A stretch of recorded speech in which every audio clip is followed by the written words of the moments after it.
At salamat nga pala sa nag-comment, no? So, tinatanong niya kung ano yung kaibahan ng talaangkalan ni Jesus sa Mateo chapter 1, tsaka ano yung talaangkalan ni Jesus sa Lucas chapter 3. So, dito, makikita natin sa graph na to. Yan. Sa Mateo, makikita natin, mula kay David, papunta kay Jose, pagkatapos, pupunta siya kay Jesus. Yan. Samantalang dito naman sa Lucas chapter 3, mula kay Jesus, papunta kay Maria, punta kay David, tapos kay Abraham, kay Adan, tapos si Diyos.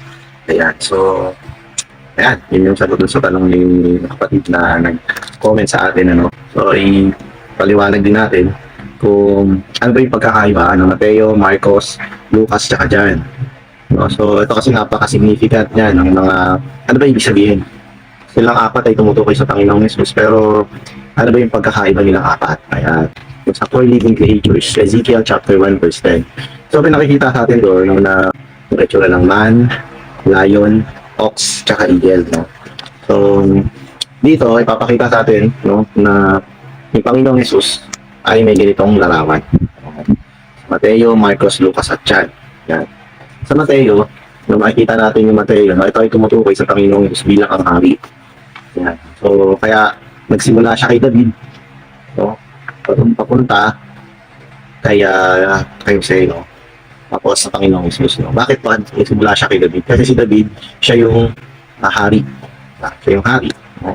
Kailangan, kung i-establish natin na yung Panginoong Jesus ay hari, napakalaking bagay ng succession na kailangan na tagapagmana ka ng hari. No? So, maganda yung pagkakapakita doon. Pero, alam naman natin na si Jose at si Maria, wala naman silang contact. No? Pero si Jesus, kung sa kanyang ama na si Jose, no, ito ay nagmula kay David. Kaya napapakita sa atin no, na yung introduction ng Panginoong Jesus bilang ang hari ay napakaganda. No? Ito ay umaakma sa kanya bilang ang ating hari. At nandito siya para i-establish ang kanyang kaharian sa lupa. Sa mga hayop, yung lion, ito ang nagre-representa sa hari ng kagubatan ng lupa. So bilang hari, ang nire-represent ito ay lion, ito yung Panginoong Jesus, no? At yung lion ito ay nagre-representa sa Gospel ni Mateo, yung Gospel ni Matthew. So, dito naman sa Mark, no? Panginoong Jesus ay gumawa ang Panginoong Jesus para sa Diyos sa kanyang kapatan hanggang kamatayan. No? So, siya ay gumagawa para sa Diyos, alang-alang sa layunin ng Diyos, no? At siya ay alipin, no? Kaya yung Marcos ay rin-representa ng ox, no? Kasi yung ox, ito yung hayop, no? Yung family ng hayop na kung saan sila yung nagkikarry ng burden para mag-serve sa tao, di ba? So dito naman yung Panginoon, siya naman yung alipin yung nag-carry ng burden ng Diyos para may sakatuparan yung layunin ng Diyos. Kaya yung Marcos, no? Kung mababasa natin yung buong Marcos, tumutukoy siya sa Panginoong Jesus bilang ang alipin ng Diyos hanggang kamatayan. At makita din natin yung Marcos, wala naman talangkanan yung Panginoong Jesus doon. Bakit? Kasi yung alipin, hindi naman yan kailangan ng talangkanan. Yan. Yung John, yung Juan naman. So yung Juan, no, kapag makita mo yung mga discuss na yung Panginoong Jesus ay Diyos, yung mga ganung mga Kristiyano, no? So kung i-discuss mo yung Panginoong Jesus bilang Diyos, no, talagang ginagamit yung John, ina-exhibit yung John. Bakit? Kasi yung John, ito ay tumutukoy sa Panginoong Jesus bilang ang Diyos. Yan. So, yung introduction niya, yung John chapter 1 verse 1, tsaka John chapter 1 verse 14, yun na yung kompletong paliwanag. Ano sabi, nung simula, nandun yung salita. Kasama ng Diyos ang salita, at ang salita kay Diyos. So, sa 14, may kita mo, nagtabernakulo sa kalagitnaan natin yung salita. Ibig sabihin, yung Panginoong Jesus, no? Yung John chapter 1 verse 1, diba? Nauna yan, kesa doon sa Genesis chapter 1 verse 1. Yung Genesis chapter 1 verse 1, ito ay tumutukoy sa paglikha. No? Pero yung John chapter 1 verse 1, ito ay tumutukoy sa simulang-simula bago pa yung paglikha. Pinapakita natin na nandun yung salita. At yung salitang ito ay nagtabernakulo sa kalagitnaan natin. Naging tao yung salita na yan. So, sino yung salita na yun? Yun yung Panginoong Jesus. Napaka-excellent na introduction niya sa Panginoong Jesus, no? So, hindi siya nangailangan ng mahabang talangkanan. Yun lang, John chapter 1 verse 1, tsaka John chapter 1 verse 14. Yung book of John, no, sa Ezekiel chapter 1 verse 10, tumutukoy naman siya sa agila o dun sa eagle, no? Bakit? Kasi yung eagle, siya yung siya yung nagdudwell dun sa kalangitan, no? So, although dito siya sa lupa, no, pero siya yung hayop na nagre-represent sa kalangitan, no? Kasi siya yung nakakapag-dwell doon, siya yung nakakalipad sa pinakamataas na bahagi. So o kaya yung eagle, ito ay nagre-represent sa Panginoong Jesus, sa kanyang Diyos. At dito naman tayo sa Lucas, no?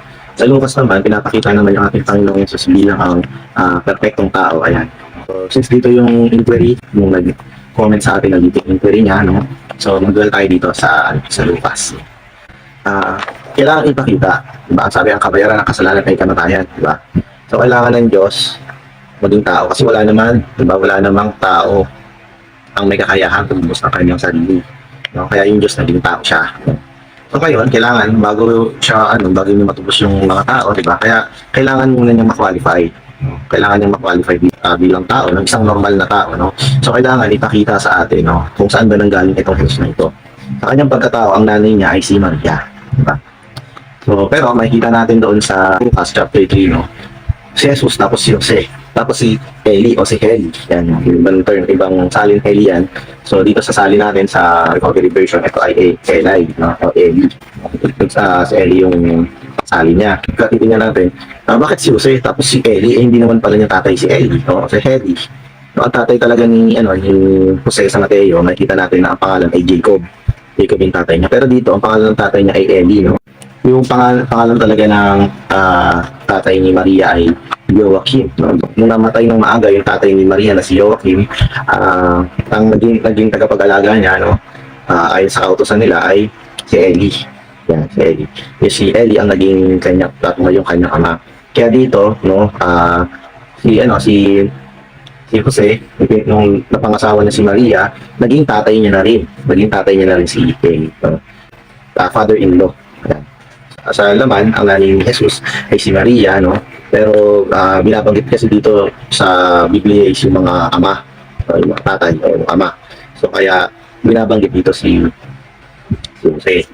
Pero considering na wala naman silang contact ni Maria, no? So yung nilagay na tatay ni Jose ay si Eli na. Si Maria at si Jose ay parehas nagmula kay David. Parehas sila nagmula kay David, no? Kasi yung pangako ng Diyos kay David, no, ito ay nasa katuparan, no? Actually, hindi kay Jose, hindi kay Maria. No? Pero, makikita natin sa Matthew, no, siya yung sa talaangkan ng Diyos. Pero dahil nga sa salita ng Diyos laban kay Jeconias, no, hindi maaari na magkaroon na maging tagapagmana, no, si Jesus ni Jeconias. Kaya, para matupad ang hula, ito ay naganap kay Maria, no? Sa talaangkan ni Maria. Yan. Si David, no? So kay David ay si Abraham, no? Si Abraham, ito yung pinili. Si Abraham ay pinili. Sa Mateo makikita niyo una binanggit niya si David, sunod si Abraham, no? Kasi nga sa lahi ni David nakatakda yung magiging hari, no? Bakit hari?